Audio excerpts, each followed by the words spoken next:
Good evening students.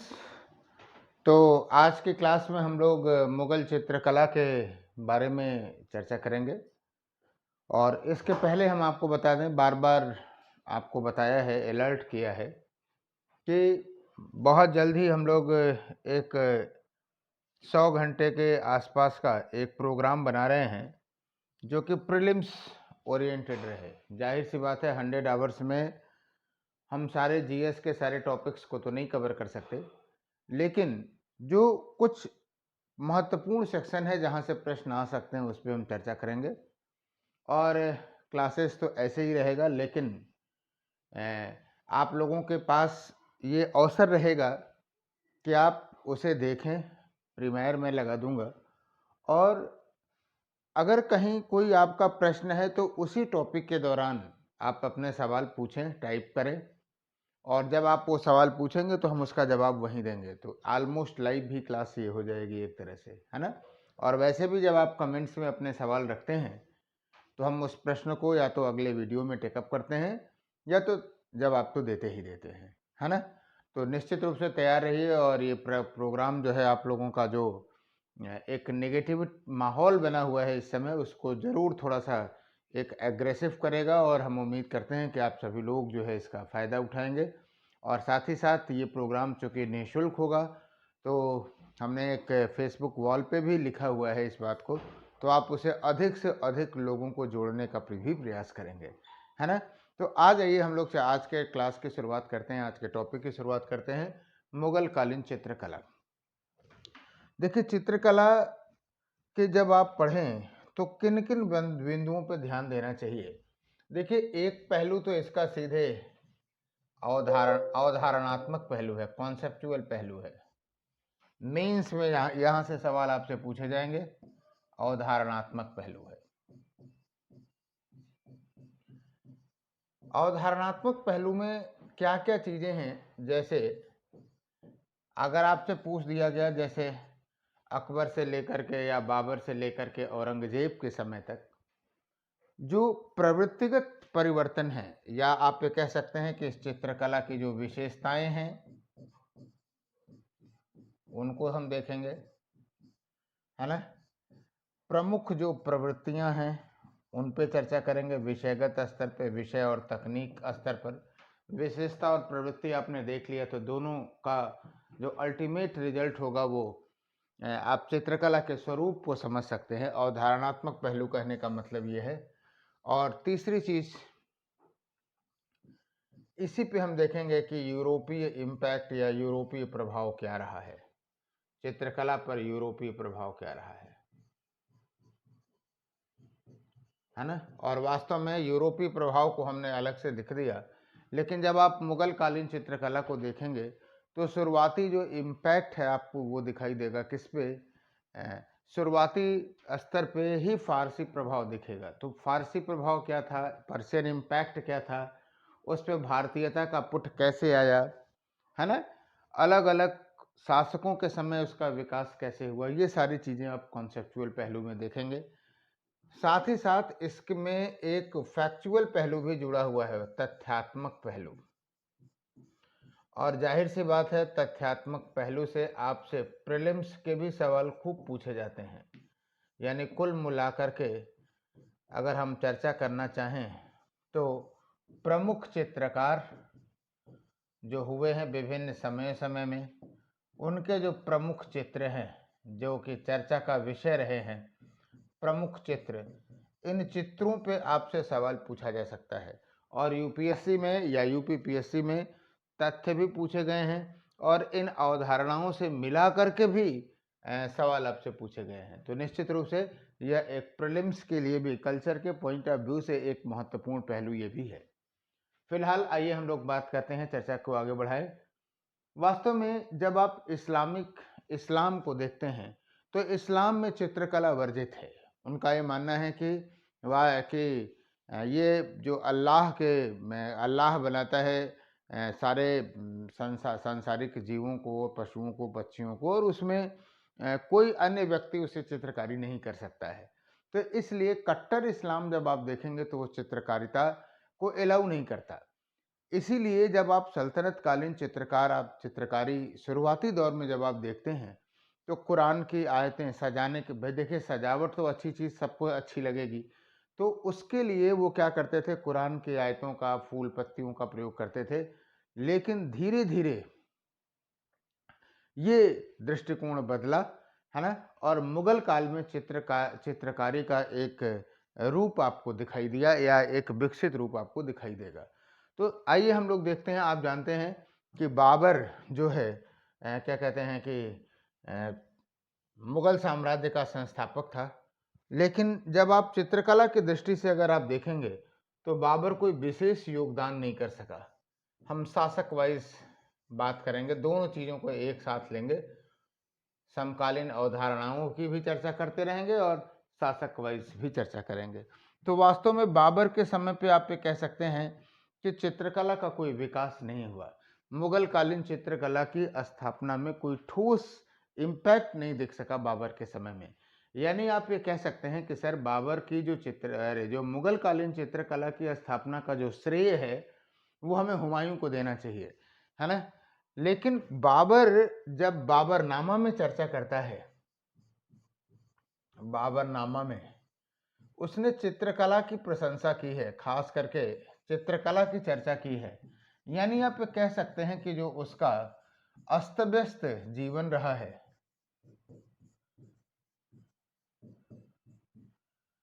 उसकी वजह से संभवतः वह क्या कहते हैं कि चित्रकला की नींव नहीं डाल पाया।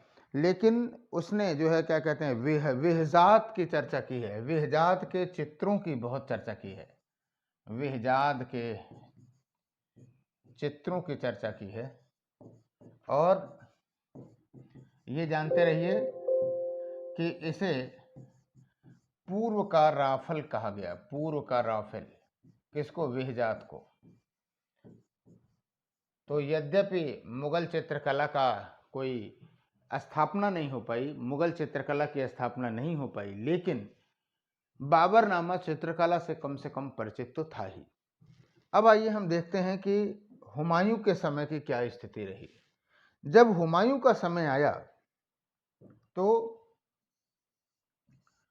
हुमायूं का भी जीवन आप जानते हैं कि काफी अस्त व्यस्तता का रहा है ना? संघर्ष में लगे रहना, और फिर बाद में क्या करना कि 1540 के बाद उसे निर्वासित जीवन जीना पड़ा, है ना, 10-15 वर्षों तक। और फिर आया, जब वह भारत में आया, तो 6 महीने बाद ही उसकी क्या हो गई? मृत्यु हो गई एक दुर्घटना में। तो ऐसी स्थिति में हुमायूं को भी बहुत अस्थाई समय नहीं मिल पाया।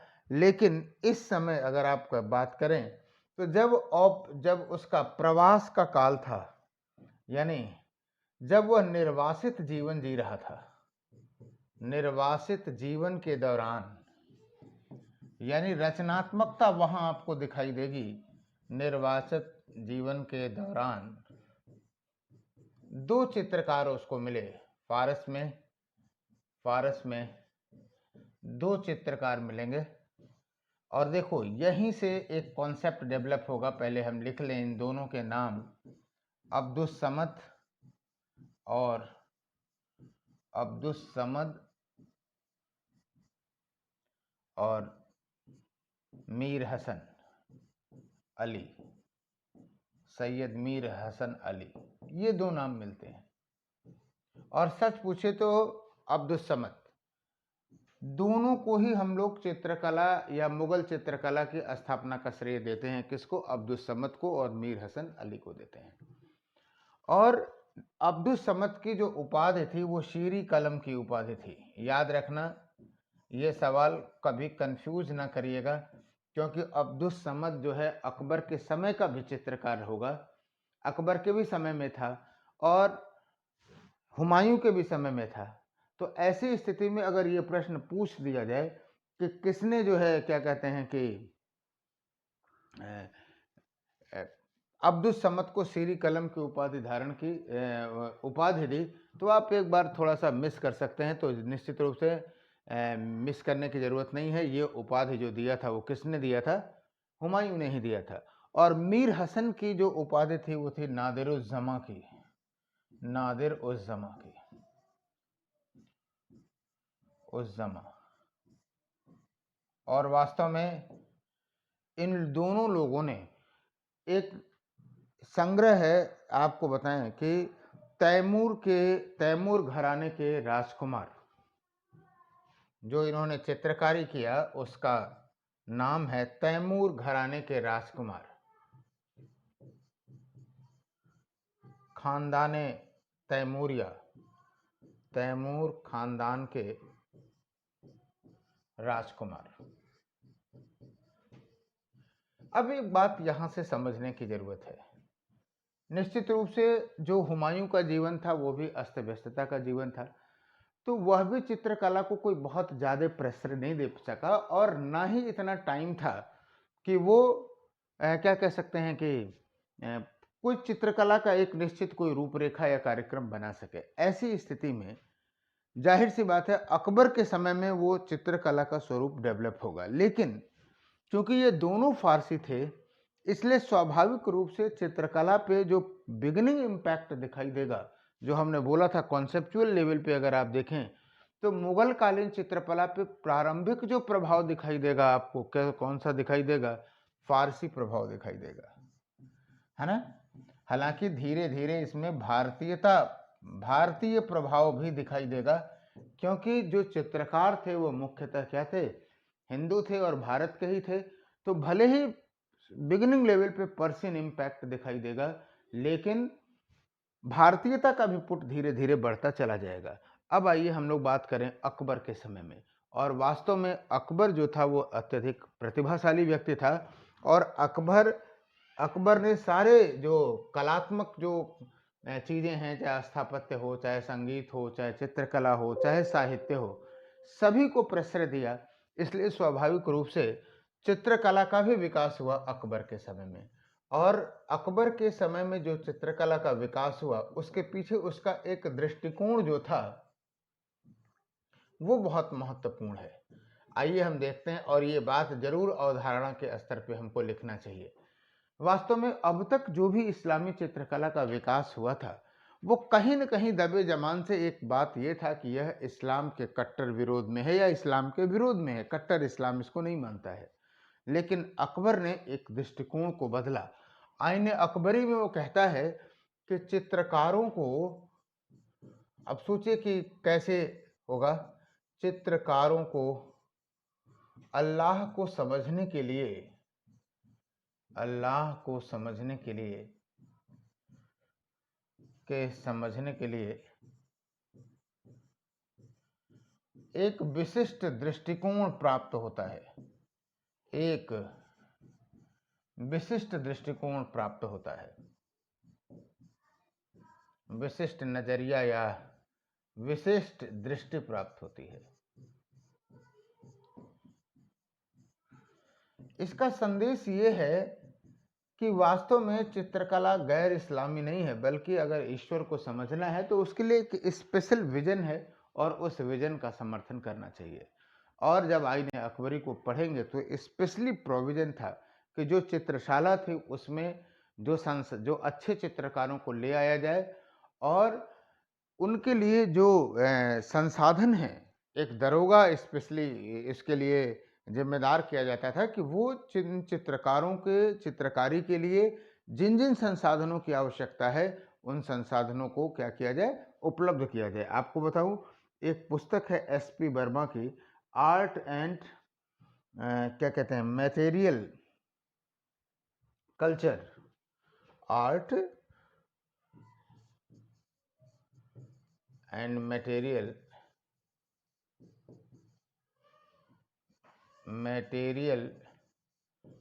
Culture under the court of Akbar. ये किताब हम स्पेशली इसलिए कोट करा रहे हैं कि आपको बता दूं कि इन्होंने आईने अकबरी के हिसाब से ये बनाया है, एक सूची बनाई है कि लगभग 215 चित्रकार हुआ करते थे। ये बात हम आपको आगे भी बता सकते थे, लेकिन यहाँ बताने का श्रेय ये था कि जो आईने अकबरी में ये बात कही गई थी कि चित्रकारों को ले आया जाए और उन्हें संसाधन किया जाए, तो आपको ये पता चलेगा, एक व्यू चलेगा कि उसकी चित्रशाला में, अकबर की चित्रशाला में कितने लोग थे। और इसमें से स्पेशली जो 17 चित्रकार थे, उनकी तो आईने अकबरी में स्पेशल नाम भी मिलता है कि ये 17 चित्रकार काफ़ी फेमस हो चुके थे। फिलहाल आइए हम अकबर के चित्रकला के समय की कुछ विशेषताओं की चर्चा करेंगे पहले, जो कि पर्शियन इम्पैक्ट था, फिर कैसे भारतीय प्रभाव आया, और फिर कुछ प्रमुख चित्रकारों की चर्चा करेंगे। राइट, तो फिलहाल हमारे कहने का मतलब ये था कि अकबर का दृष्टिकोण ही ऐसा था जिससे कि चित्रकला का विकास विस्तृत रूप से या व्यापक या व्यवस्थित रूप से स्वरूप वो दिखाई दे। तो आइए हम पहली बात अवधारणात्मक स्तर पे मेंस में जो आपसे पूछी जाएगी वो ये रहेगी, प्रीलिम्स में भी पूछी जा सकती है, कि अकबर के समय में चित्रकला की विशेषताएं, अकबर के समय चित्रकला की विशेषताएं, क्या क्या विशेषताएं थी। और जाहिर सी बात है, प्रभाव जो था, जब हम लोग लिखेंगे तो पहली बात लिखेंगे कि इस पे जो है शुरुआती दौर में अकबर की इस चित्रकला में फारसी प्रभाव दिखाई देता है। तो वो कौन कौन से, अगर कभी इस तरह का सवाल पूछ दे 100 शब्दों में कि मुगल कला के प्रारंभिक दौर में जो फारसी चित्रकला के कौन से तत्व इसमें दिखाई दिए, प्रीलिम्स में भी पूछ सकता है और मेंस में तो आपको ये पॉइंट लिखना ही लिखना है। तो जो उसकी जो विशेषताएं हैं वो है, पहली चीज कि सममित संगठन, सिमिट्री, सिमिट्री, सममित संगठन। जो मैथ वाले हैं वो तो समझ गए होंगे, आप लोग भी समझिए सिमिट्री, खास करके सिमिट्री, सिमेट्रिकल कंटेंट होगा ये आपका, सिमेट्रिकल कंटेंट। सिमेट्रिकल कंटेंट का मतलब ये होता है कि जैसे आप सपोज करिए कि एक किसी फिगर पे आपने बनाया है ना, तो अब आप सपोज करिए किसी एक किनारे बना दें तो ज़्यादा बढ़िया नहीं है, सिमेट्री दिखनी चाहिए चित्रों में। मालूम हुआ कि आपने ये डिवाइड किया, 50-50 डिवाइड किया, और उसके बाद जो डिज़ाइन बनाई, चाहे इन चारों कोनों पे बनाई, तो वो बड़ा छोटा ना हो बल्कि क्या हो, एक सिमेट्री में हो। बीच में सेंटर में आपने अगर कोई बनाई, फिगर बनाया, तो कहने का मतलब ये है कि सममितता रहे, अनुपात रहे। और जो पर्शियन चित्रकला थी उसमें का जो पहला फीचर था वो यही था कि सममित संगठन हो, सिमेट्रिक हो, है ना। तो पहला विशेषता आपको सममित संगठन में आपको दिखाई देगा। दूसरी चीज कि आकृतियों की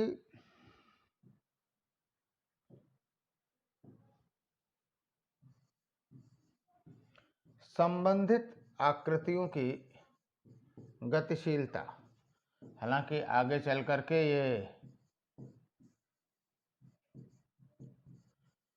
मुगल काल की एक प्रमुख विशेषता बनी, गतिशीलता। यानी जो विषय हैं, जो आकृति हैं, वो एक क्या है, डायनेमिक हैं, है ना। यानी कुल मिलाकर के आप ये कह सकते हैं कि एक कॉन्सेप्ट, एक सोच दिखाई देनी चाहिए।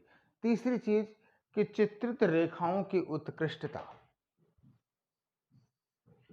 जो लाइन है, चित्रित रेखाओं की उत्कृष्टता। जनरली ये सारी चीजें नहीं मिलेंगी, लेकिन अगर आप इसे लिखते हैं तो थोड़ी सी प्रीलिम्स में भी अगर कभी आपसे उठा के पूछ दिया जाए तो बड़ा मुश्किल हो जाएगा पॉइंट आउट करना। मेंस में तो अगर आप लिखते हैं तो अच्छा है ही है वो। और भवनों का अलंकारिक चित्रण, भवनों का अलंकारिक चित्रण,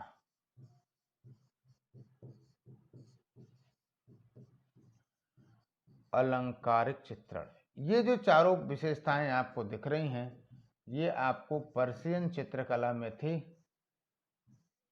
और वो अकबर के शुरुआती दिनों में ये चीज़ें आपको दिखाई देती हैं। क्लियर है।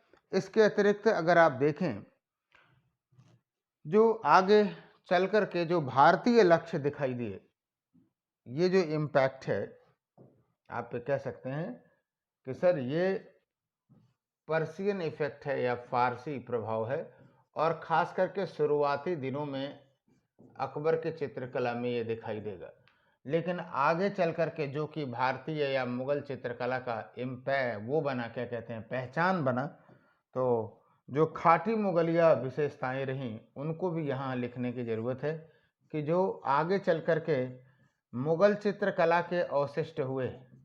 अमूमन ये सारी चीज़ें लड़के नहीं ध्यान दे पाते हैं। मुगल चित्रकला के अवशिष्ट या की विशेषताएं जो बनी, पहचान जो बनी, वो क्या बनी, तो उसमें अगर हम बात करें तो सबसे बड़ा जो बात रहा वो ये रहा कि प्रकृति जो क्या कहते हैं कि प्रकृति का अंकन, नेचर का अंकन, आप देखेंगे अकबर के भी समय में दिखाई देगा और जहांगीर के भी समय में दिखाई देगा, है ना। और चित्रों में अभूतपूर्व गतिशीलता,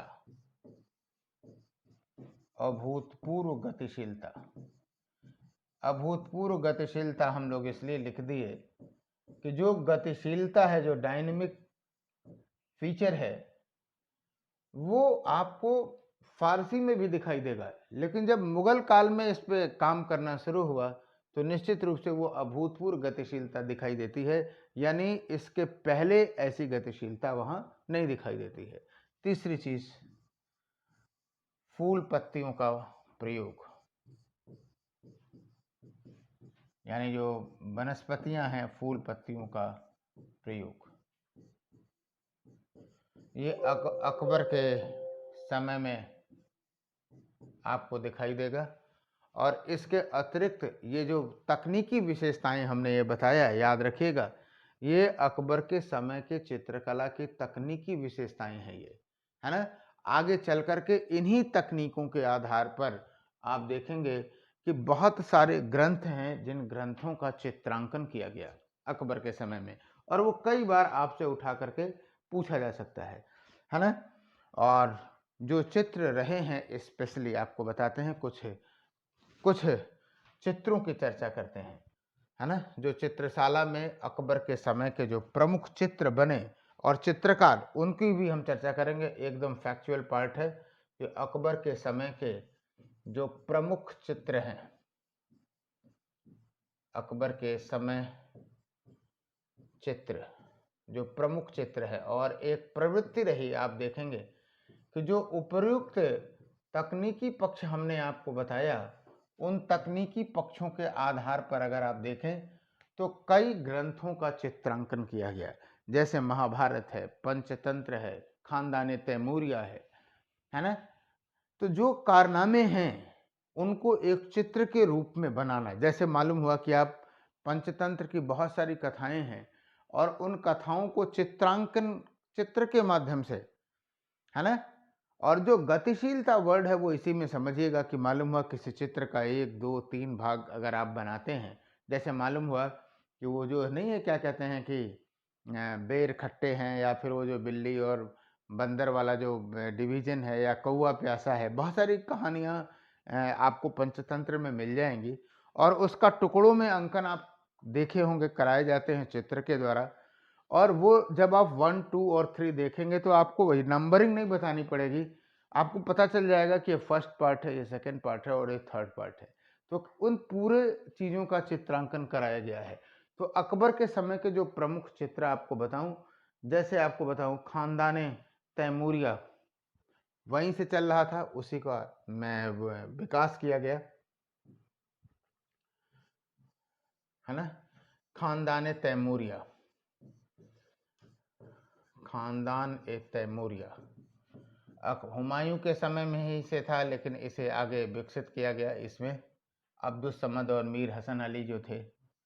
दूसरी बात अगर हम करें तो अनवार सुहेली, अनवार ए सुहेली, न जाने कितनी बार ये पूछा गया है, पंचतंत्र की कहानियों का अंकन है ये, अनवार सुहेली।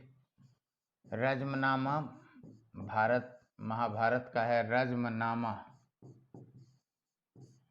महाभारत के प्रसंगों का, चित्रों का अंकन किया गया है। पूरी महाभारत नहीं है, कुछ जो चयनित संदर्भ हैं। रज्मनामा आपको मिल जाएगा। अकबरनामा और बाबरनामा, यानी इनसे जुड़ी जो घटनाएं हैं उनसे घटनाओं का अंकन है बाबरनामा, अकबरनामा, बाबरनामा, तारीख ए अल्फी, तारीख अल्फी, तारीख अल्फी। जाहिर सी बात है, कभी भी आपसे पूछा जा सकता है, और ये सारे ग्रंथ हैं, इन ग्रंथों का चित्रांकन किया गया। अब आइए हम अकबर के समय के कुछ प्रमुख जो चित्रकार हैं उनकी हम चर्चा कर ले। जैसे आपको बताएं, दशवंत, अब्दुस्समद की चर्चा तो हम लोगों ने कर ही लिया है। दशवंत की चर्चा करें, प्रमुख चित्रकार जो है, एक दो ही चित्रकार हैं जो ज़्यादा फेमस रहे, उनकी बात करें। पहले तो प्रमुख चित्रकार की बात करते हैं। प्रमुख चित्रकार, अगर कभी आपसे पूछा जाए कि कुल कितने प्रमुख चित्रकार थे, तो हमने 200-225 तो आपको पहले से ही बताए, लेकिन आईने अकबरी में 17 चित्रकारों की चर्चा की है। 17 का नाम जानना एकदम जरूरी नहीं है, लेकिन ये संख्या अगर कभी आपसे पूछा जाए तो आपको पता होना चाहिए। 17 चित्रकार जो थे वो काफ़ी फेमस थे। 17 चित्रकारों की जो स्तर था वो काफ़ी लेवल पे था। उसमें से सबसे जो प्रमुख नाम आता है दशवंत का। जात का कहार था ये, और जात लिखने का मतलब यही कि यह एक साधारण व्यक्ति था, लेकिन अपने चित्रकला के बल पर ये अग्रणी, सबसे अग्रणी, मतलब सबसे सर्वश्रेष्ठ चित्रकार आप अकबर के समय का कहेंगे, क्योंकि दशवंत के समय में मिलता है यह अपने समय का अग्रणी चित्रकार था, जाति का कहार था। और कई बार सवाल इस पे ये पूछा हुआ है कि अंतिम समय में ये पागल हो गया, विक्षिप्त हो गया, अंतिम समय में विक्षिप्त हुआ और इसने आत्महत्या कर ली थी, आत्महत्या कर ली थी। मनसबदार भी था ये, मनसब भी इसे दशवंत को प्रदान किया गया, है ना। और निश्चित रूप से खानदाने तैमूरिया, कुछ इसके चित्रों के नाम बता दें आपको। खानदाने तैमूरिया, शेरी कलम की उपाधि थी ये तो, खानदाने तैमूरिया, तारीख अल्फी, तारीख ए अल्फी, ये इसके कुछ प्रमुख वो थे, तारीख अल्फी थे, है ना। और ठीक है, दशवंत था। और इसके बाद नेक्स्ट जो था वो क्या है आपको बताऊं कि बसावन, बसावन अगला जो प्रमुख चित्रकार था वो था बसावन।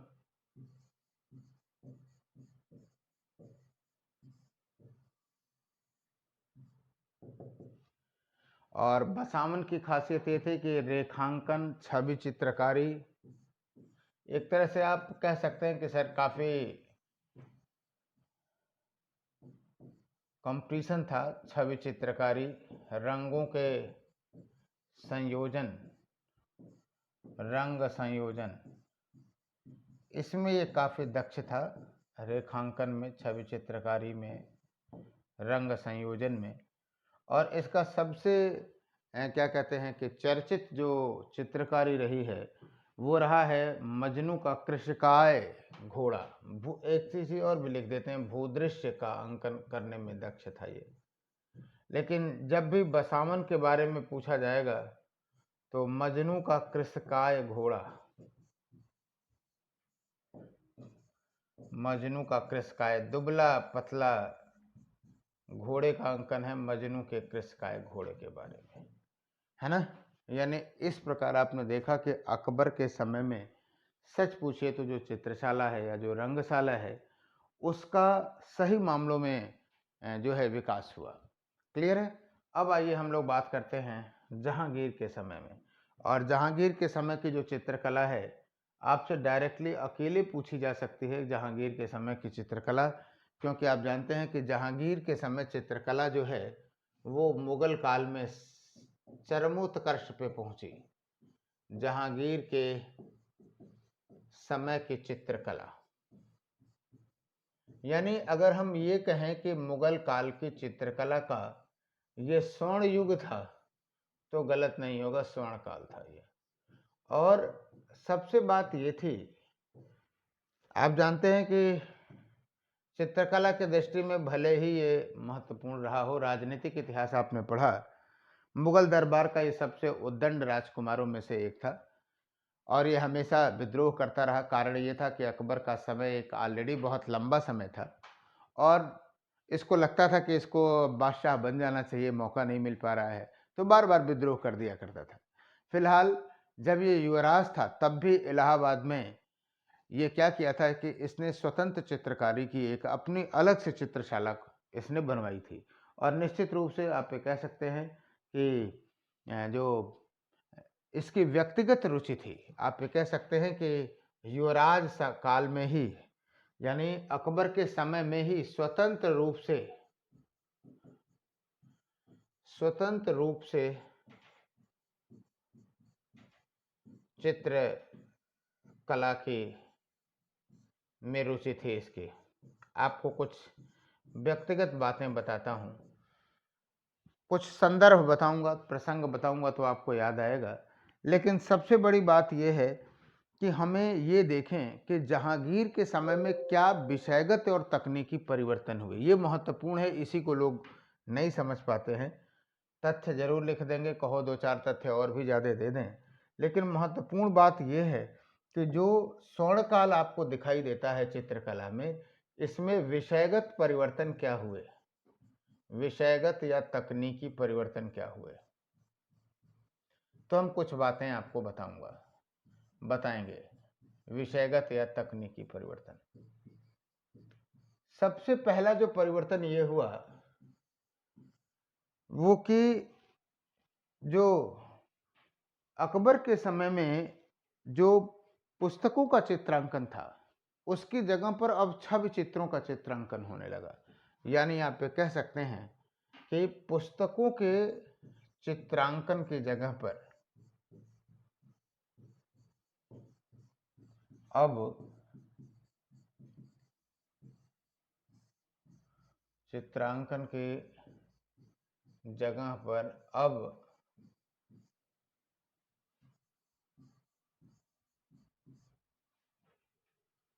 छवि चित्रों का निर्माण हुआ।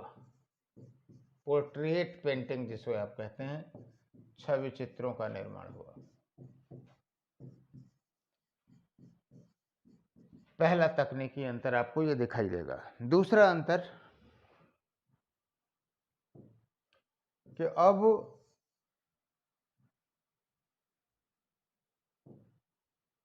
जो प्राकृतिक दृश्य हैं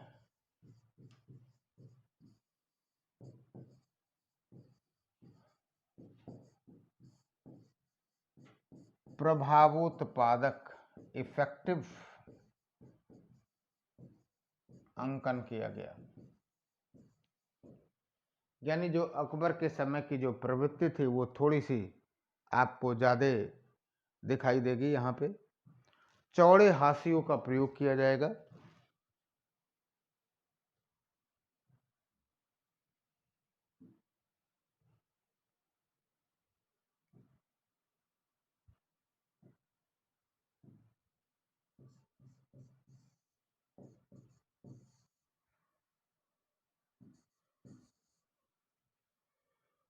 चौड़े हाशिए,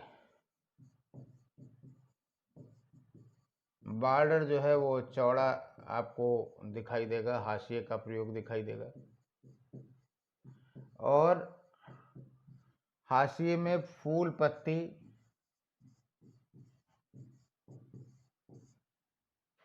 और फूल पत्तियों का से अलंकृत किया जाएगा, फूल पत्ती से अलंकृत हाशिया होगा। और दूसरी बात यह है कि एक टर्मिनोलॉजी आती है रूपवादी, जो कला हुआ वो क्या हुआ, रूपवादी हुई। रूपवादी इन द सेंस जो हमने आपको बोल दिया कि छवि चित्र है, पोर्ट्रेट पेंटिंग है, उसी को एक अलग से विशेषता डाल दिया गया कि जो है रूपवादी ये कला रही। क्लियर है? अब आपको हम कुछ एक रोचक बात बताते हैं कि जहांगीर की जो अपनी व्यक्तिगत रुचि थी वो कैसी थी। एक बार एक वो था, क्या कहते हैं कि यूरोपीय था, वो अपनी एक चित्रकला पेंटिंग भेंट किया जहांगीर को। जाहिर सी बात है, जिसकी जो रुचि रहती है, बादशाह को खुश करने के लिए सभी तैयार थे, क्योंकि बादशाह खुश होगा तो उनको व्यापारिक सुविधाएं भी देगा। तो वो एक चित्र दिया और साथ ही साथ उसने ये भी कमेंट किया कि इस चित्र की कोई नकल नहीं कर सकता है, क्योंकि ये एक परंपरा थी। मैं आपको बताऊंगा जब मुगल काल पे यूरोपीय चित्रकला का प्रभाव बताऊंगा तो बताऊंगा कि लोग यूरोपीय कला की जो पेंटिंग्स होती थी उस पेंटिंग्स की नकल कर लेते थे, है ना। तो उसने कहा कि इस पेंटिंग की नकल नहीं हो सकती है। तो जहांगीर मुस्कुराए, कहा ठीक है, कल आप आइए और हम देखते हैं कि इसकी नकल हो पाती है कि नहीं हो पाती है। और उस चित्रकला की उसने 6 कॉपी बनवाई अपने उस्तादों के द्वारा, जो कलाकार थे। और कहा यह जाता है कि उसने बड़ी मुश्किल से अपनी ओरिजिनल छवि को पहचाना और बताया कि इसमें ये अंतर रह गया था। कहने का मतलब ये है कि जहांगीर के समय खुद जहांगीर की जो अपनी रुचि थी चित्रकला में, और जो उसका चित्रकला के प्रति जो ज्ञान था, जो झुकाव था, वो बहुत ही उच्च कोटि का था। एक और संदर्भ आपको बताता हूँ।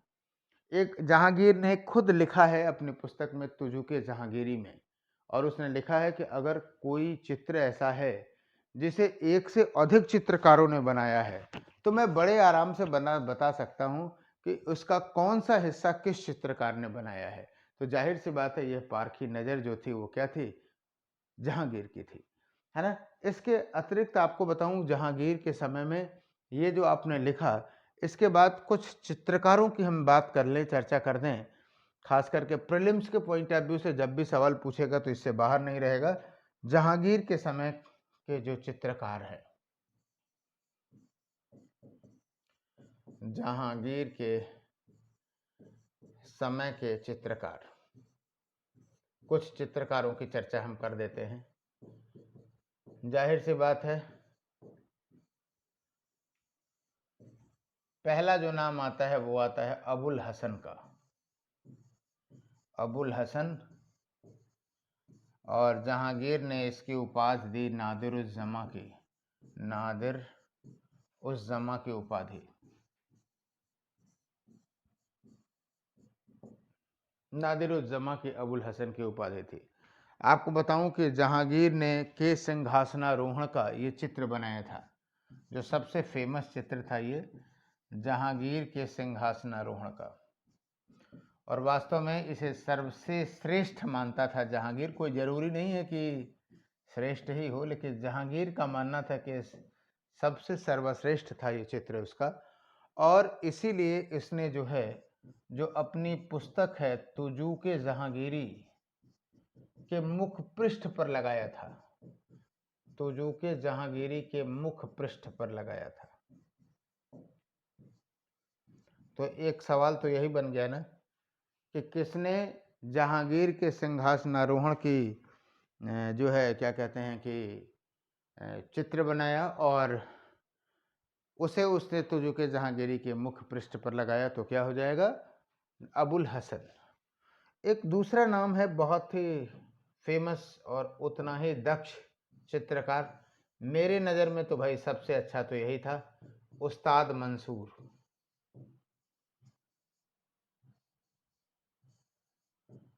इनकी जो उपाधि थी वो नादिर उल अस्र की थी, नादिर उल अस्र। देखिए भूलिएगा नहीं, प्रीलिम्स के लिए काफ़ी ये काम की रहेगी, नादिर उल अस्र की उपाधि। और इसने एक बनाया एक चिनार का पेड़ है, गुलमोहर का पेड़, और गुलमोहर के पेड़ पर सैकड़ों गिलहरियां हैं। स्पेशली उस्ताद मंसूर का जो खासियत थी वो क्या थी कि पशु पक्षी और पेड़, पशु पक्षी, वनस्पति, इसका जो अंकन है वो जबरदस्त, उसमें ये दक्ष था उस्ताद मंसूर। और आपको बताऊं कि दो चीज़ें इसकी बहुत फेमस हैं। एक तो वो जो मैं बता रहा हूँ कि गुलमोहर का पेड़ है और गुलमोहर के पेड़ पर सैकड़ों गिलहरियां हैं, और अगर आपने गिलहरियों को देखा हो तो अजीब अजीब सी भाव भंगिमाएँ बनाती रहती है ना? और जो अजीब से भाव भंगिमाएँ हैं, उन गिलहरियों की भाव भंगिमाओं को, उस चित्र को देखें तो पूरा दृश्य समझ में आ जाता है कि सामने जो गिलहरी है वो किन किन रूपों में हो सकती है। तो मेरी नज़र में तो ये सर्वश्रेष्ठ चित्र है। इसके अतिरिक्त तो वो एक चित्र यादिएगा, जब होगा तो पूछा जा सकता है, ये भी पूछा जा सकता है कि कौन पशु पक्षी और वनस्पतियों के अंकन में अग्रणी था, तो उस्ताद मंसूर हो जाएगा। और एक इसका और था जो साइरस, साइबेरिया का पक्षी, बड़ा खूबसूरत सा है ये, उसका अंकन आपको मिल जाएगा। इसी ने किया है, उस्ताद मंसूर ने किया है, राइट। इसके बाद आपको बताऊं, एक नाम मिलता है बिशन दास का, विशन दास का, है ना? और जो विशन दास था, इसने फारस के शाह का चित्र बनाया था। ये जो लिख रहा हूं ना, सब पूछा जा सकता है। फारस के शाह का चित्र बनाया था। एक नाम आता है दौलत। दौलत को कहा गया कि ये, इसने अपने जो सहकर्मी थे, खास करके अबुल हसन, बिशन दास, इनका चित्र बनाया था दौलत ने, है ना? बिशन दास, गोवर्धन और अबुल हसन, सहकर्मियों के चित्र बनाए,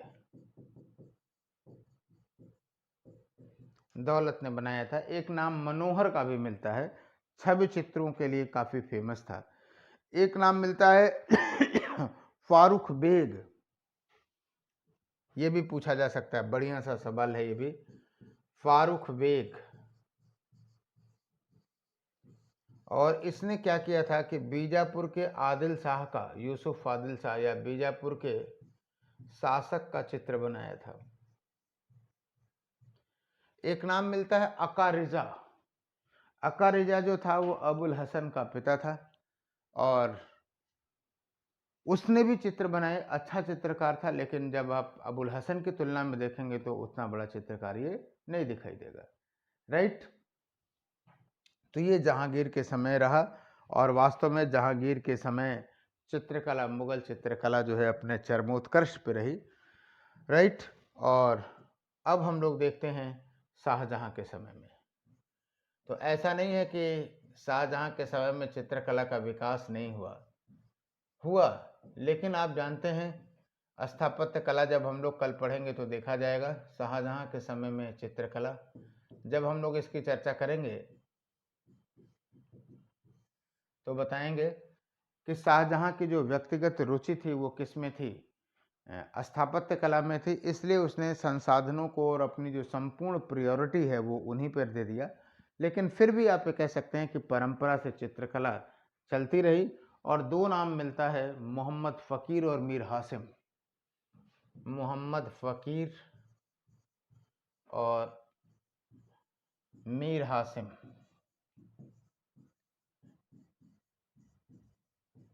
ये शाहजहां के समय के प्रमुख चित्रकार थे। इसके समय में भी कुछ नई प्रवृत्तियां रहीं, और हम हमेशा कहते हैं चेंज एंड कॉन्टिन्यूटी। जो पुरानी प्रवृत्ति है वो तो आपको दिखाई ही देगी, लेकिन जो नई प्रवृत्तियां हैं वहीं से सवाल उठा के पूछा जाएगा। तो नई प्रवृत्ति आपको दिखाई दी, वो क्या? पहली चीज कि शाहजहां को दरवेशों के साथ दिखाया गया। ये कुछ कहीं न कहीं आप ये कह सकते हैं कि यूरोपीय प्रभाव दिखेगा, क्योंकि शाहजहां के समय में ऐसा कोई हमको ऐतिहासिक वो तो नहीं मिलता है कि दरवेश के साथ या दैवीय संरक्षण में कोई ऐसी गोष्ठी रही हो तो निश्चित रूप से यह उसकी कल्पना थी, दरवेशों के साथ दिखाया गया, दैवीय संरक्षण में दिखाया गया। और दूसरी चीज आपको दिखाई देगी, थोड़ी सी चुभती भी है ये, वो ये कि इसके समय में चटकदार रंगों का प्रयोग किया गया, तो ये आपको दिखाई देता है। और जाहिर सी बात है, अगला जो मुगल बादशाह है प्रमुख रूप से, वो क्या है? औरंगजेब। और औरंगजेब को तो आप जानते ही हो, किताब वाले तो चाहें तो कच्चे खा जाएं, सीधे लिखते हैं कि औरंगजेब ने धर्मांधता की वजह से चित्रकला को प्रश्रय नहीं दिया, चित्रकला और संगीत कला को, so and so and so. लेकिन इतना तो जरूर है कि आप जानते हैं कि उत्तराधिकार संघर्ष में इसने कट्टरपंथी तत्वों का साथ लिया था, और इस्लामिक कट्टरपंथ, उसी कट्टरपंथ को वो दिखाना चाहता था कि वो इस्लामिक रीतियों के हिसाब से ही काम करेगा। और आप जानते हैं कि औरंगजेब ने गद्दी पर बैठते ही गैर इस्लामिक करों को हटा दिया था। हम उसके उत्तराधिकार की पृष्ठभूमि को इसके साथ जोड़ते हैं और लोग व्यक्तिगत कट्टरता को जोड़ते हैं। खैर, फिलहाल इसमें कोई दो राय नहीं कि औरंगजेब ने चित्रकला को प्राथमिकता नहीं दी, चित्रकला को प्राथमिकता नहीं दी। और निश्चित रूप से कहीं न कहीं इसके पीछे जो कारण था वो यही था कि जो उसका जो कट्टरवादी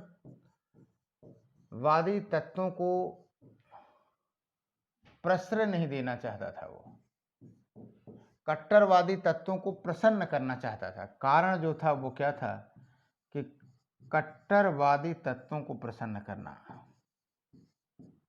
हम जो कह रहे हैं और जो सामान्यतः किताबें लिखती हैं, थोड़ा सा अंतर है इसमें, कट्टरवादी तत्वों को प्रसन्न करना। वैसे भी आप जानते हो कि किस कला को, किस सेक्शन को प्रमोट करना है, ये खुद बादशाह की प्राथमिकता होती है, और चित्रकला को उसने प्रमोट नहीं किया।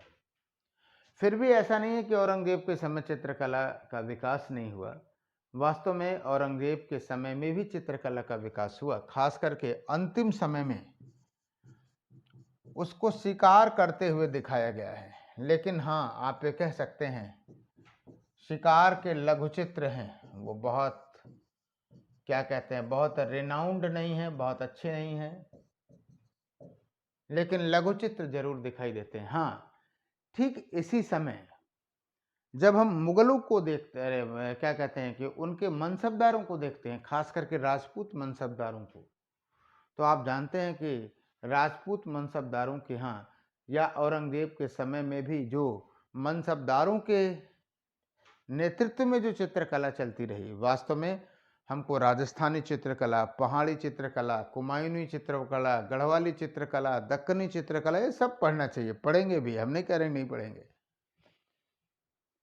तो वहां पर चित्रकला यानी जो क्षेत्रीय परंपराएं हैं वो अब भी जारी रही। तो ऐसा नहीं था कि चित्रकारों को गोली मार दी गई, लेकिन निश्चित रूप से जब यहाँ प्रश्रय नहीं मिला तो जो मनसबदार थे, जो अपनी स्वतंत्र चित्रशालाएं चलाते थे, तो उनके यहाँ विकास हुआ। तो हम लोग क्षेत्रीय चित्रकला की भी चर्चा करेंगे, ऑप्शनल है तो कुछ भी नहीं छूटना है यहाँ पे, है ना। तो फिलहाल ये रहा आपका मुख्य रूप से मुगल काल में चित्रकला। अब आइए हम लोग देखते हैं कि वास्तव में इस चित्रकला पर यूरोपीय प्रभाव कितना पड़ा, है ना। ये पूछा जा सकता, अच्छा प्रश्न हो सकता है कि मुगल काल में मुगल कला पर, मुगल चित्रकला पर यूरोपीय प्रभाव। तो हमने आपको पहले ही बताया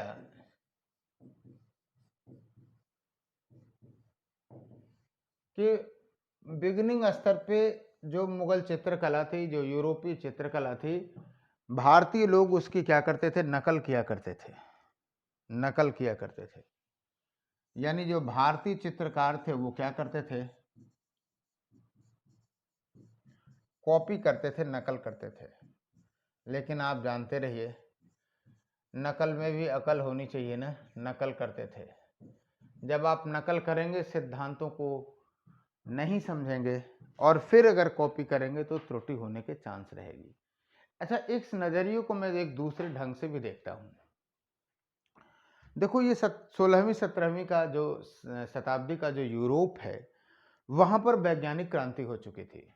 और जब वैज्ञानिक क्रांति हो चुकी थी तो चीज़ों को वैज्ञानिक ढंग से, साइंटिफिक ढंग से समझने का एक नज़रिया विकसित हो चुका था।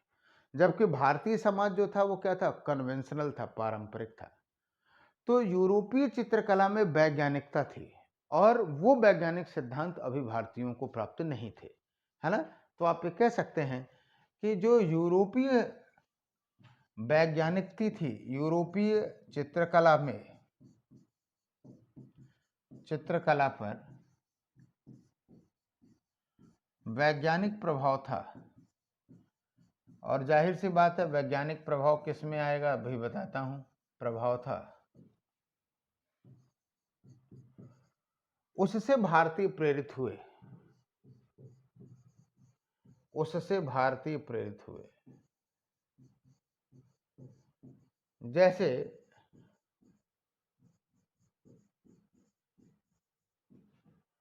जैसे चित्रों का अनुपात में होना,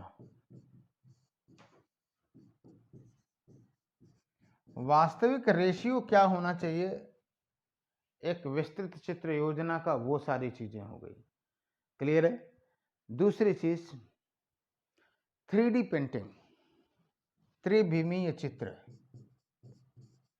इसकी भी शुरुआत हुई। त्रिविमीय चित्र, याद रखना, कुछ लोग लिखते हैं क्योंकि यूरोप में ऑयल पेंटिंग, तेल चित्रण भी शुरू हो गया था, लेकिन तैलीय चित्र मुगल काल में आपको नहीं दिखाते हैं, फिर भी त्रिविमीय चित्र, 3 डायमेंशनल हैं।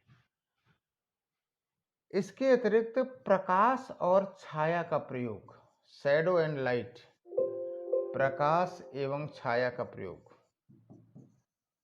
ये सीखा भारतीयों ने, यानी लाइट एंड शैडो। और खास करके जो रात्रिकालीन चित्र थे, रात्रिकालीन चित्र थे, उसके लिए प्रकाश एवं छाया का जो प्रयोग है वो एक बहुत महत्वपूर्ण था। इसके अतिरिक्त बहुत सारे लोग क्रूसारोपण कह देते हैं। क्रूसारोपण ना समझ पाए तो आप ये कह सकते हैं कि सर, जो ईसाई विषय हैं, ईसा मसीह से संबंधित हैं, उन विषयों का भी समावेश कहीं न कहीं हुआ और उसका जो प्रभाव है दिखाई देता है हमको, किस पे, मुगल कला पे, राइट। तो ये एक संक्षिप्त चर्चा रही और पर्याप्त चर्चा रही मुगल कालीन चित्रकला पर, कि कैसे मुगल चित्रकला की पारंपरिक जो विशेषताएं हैं या कैसे प्रवृत्तियां बदली और कौन कौन से प्रमुख चित्रकार रहे। हम लोग क्षेत्रीय चित्रकला की परंपराओं को भी ऑप्शनल की दृष्टि से देखेंगे। प्रीलिम्स के पॉइंट ऑफ व्यू से बहुत महत्वपूर्ण तो नहीं है, लेकिन आप जानते हो कि यूपीएससी में कल्चर ही मेन है, तो वहाँ से भी सवाल पूछे जा सकते हैं। और सबसे बड़ी बात यह है कि अब अगर ऑप्शनल में अगर आप विस्तार से नहीं पढ़ेंगे तो कहाँ पढ़ेंगे, राइट। तो बहुत बहुत धन्यवाद, थैंक यू, फिर कल मिलते हैं।